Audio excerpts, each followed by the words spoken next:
This is King and welcome to PinoyTube. Well, coming from a user of the Alcatel Flash Plus, it's time to check the new flash in town. So this is the video unboxing and first impression of the Alcatel One Touch Flash 2.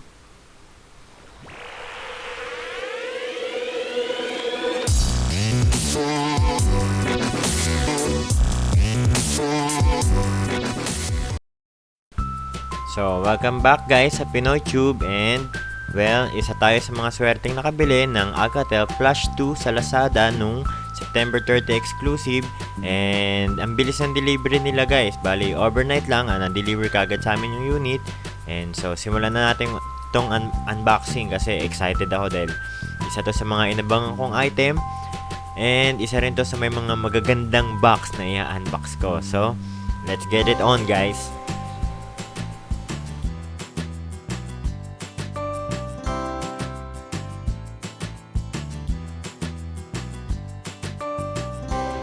So, natanggalan natin yung seal guys. Tingnan natin kung ano yung nasa loob ng box.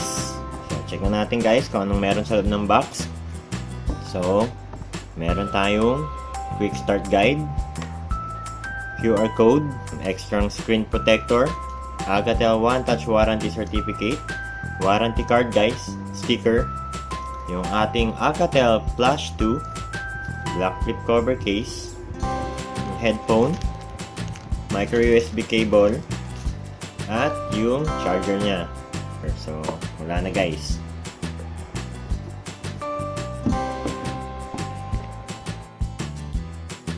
So, first impression natin guys para sa Alcatel Flash 2, talagang lamang siya sa kapugian sa predecessor niya na Alcatel Flash Plus. So, medyo mas astig yung dating niya, mas pogi at medyo sleek. Yun. So, simulan natin guys.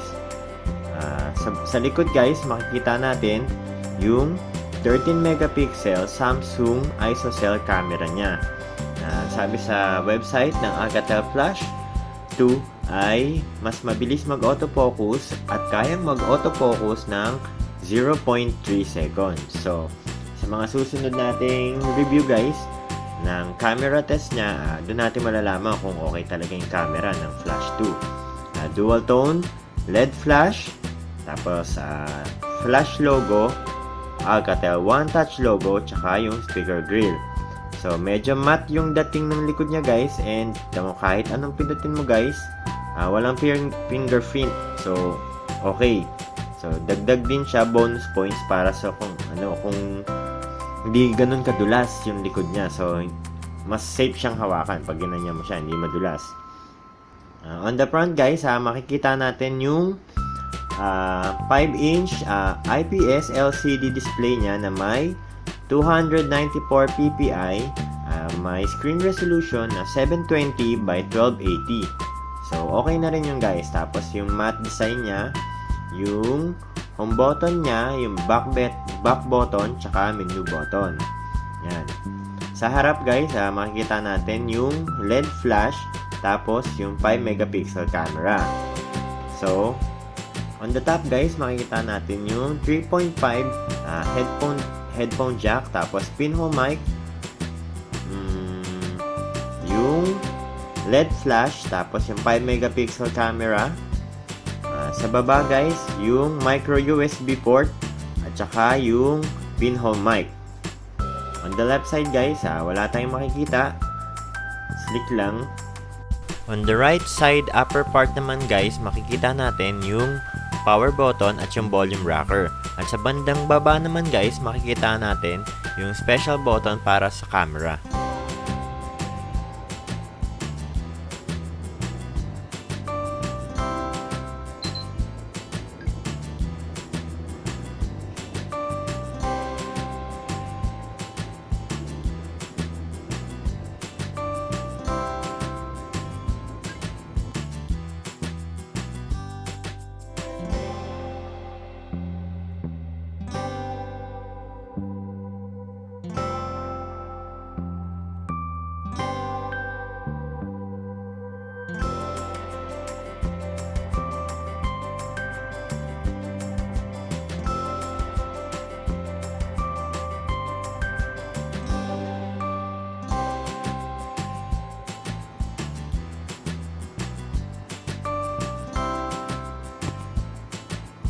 Tapos sa pagsagap naman niya guys ng wifi, okay na okay siya kasi nandito ako sa second floor namin and hindi yung wifi router namin guys yung standard na binibigay ng PLDT, walang special sa kanya o walang extender. Umabot naman yung signal ng wifi niya, as you can see guys. Ayaw mag-autofocus, puno yung signal natin. So testing natin siya guys sa Antutu. So para ma-check nyo guys, so screen test tayo guys. Multi-touch, sabi 5, 2, 3, 4, 5. So, yan guys. 5 multi-touch. Back natin. LCD test, yung nakuha natin.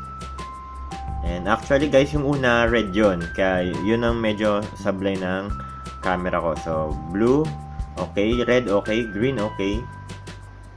Black, okay. Gray, and yung medyo white. So, perfect yung nakuha ko guys. Walang kahit anong defect sa LCD. So, testan natin guys.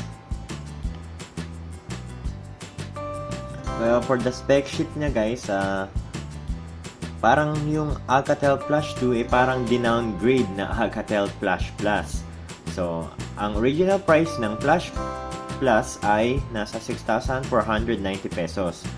Plus, so, bali ito, ang presyo niya ay 6,100, parang mga 6,200. So, dahil nakakuha tayo ng voucher na 350 sa Lazada, so, nasa 5,850 ko siya nabili. So, kung wala tayong discount, pagbabasihan lang natin sa presyo niya na 6,200,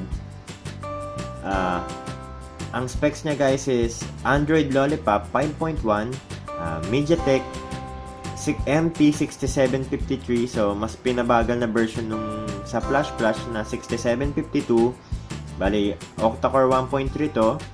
Mali T720 na GPU, 16 GB storage, 2 GB of RAM, 720p 1280 na may 294 ppi, 5-inch, tas 5 multi-touch, 13 megapixel Samsung ISOCELL camera, tas 5 megapixel front. So, ang pinaka-advantage na nakuha mo ay nagkaroon ng flash yung front camera niya. So, te-testing pa natin siya guys kung sa mas matagalan ba sakto ba siya sa per piso point. So, te-testingin ko pa siya more. And habang inaantay natin to guys, yung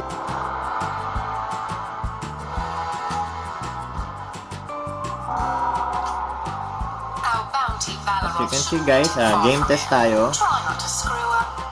Just stay close, Iran. This is no time to show off. So, game test tayo guys para sa Alcatel Flash 2. Sa naririnig nyo guys, malakas yung speaker niya. So, hihinaan natin ng konti. Yan. So, para makita nyo guys.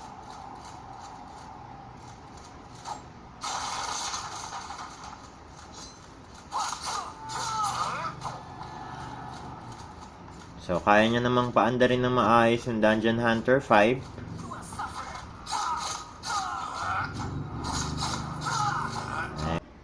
So, for the first impression guys, para sa Alcatel Flash 2, 6,200, 720p resolution, 5-inch, 2GB, 16GB, 16GB storage, 2GB of RAM, 13 megapixel camera, Samsung ISOCELL camera, 2 dual tone flash, 6,200. Okay din siya, okay lang siya. Hindi siya ganun kalupit. Kasi parang pinaka-benefits na makukuha ko sa price range niya is yung flash lang sa selfie. Flash sa selfie. So, kung gusto nyo ng poging cellphone, kumbaga, dating. Pag-uusapan sa dating, malupit yung dating niya, slick na slick. Para sa first impression sa akin, 6,200, more on itsura ang gusto nyo, and yung software na Android, okay lang yung Alcatel Flash 2. Kasi, konti na lang idadagdag mo, magdadagdag ka na lang ng 300 pesos, 6,500, mabibili mo na yung Alcatel Flash Plus na may higher spec, mas mataas na Antutu benchmark, and hindi lang sa benchmark, dahil tested ko na siya matagal na okay siya sa kahit anong games na nilaro ko, and hindi rin siya ganun kainit. Yun nga lang, mas pangit yung itsura niya. So, sa papugian, tsaka sa dating, lamang na lamang talaga yung Flash 2. So, depende yan sa inyo kung ano yung trip nyo sa buhay nyo. Pero para sa trip ko, sa kada pisong gagastusin ko para sa smartphone na to, 6,200, okay lang siya para sa akin. Dahil kung idadagdagan ko ng onte, mabibili ko na yung Alcatel Flash Plus o kaya mabibili ko na yung Cherry Mobile Player X. So, if you like my video guys, don't forget to like it. Kung hindi nyo naman type, dislike it. And for more Pinoy Tube videos, don't forget to subscribe. And this is King of Pinoy Tube, signing out. Thanks for watching.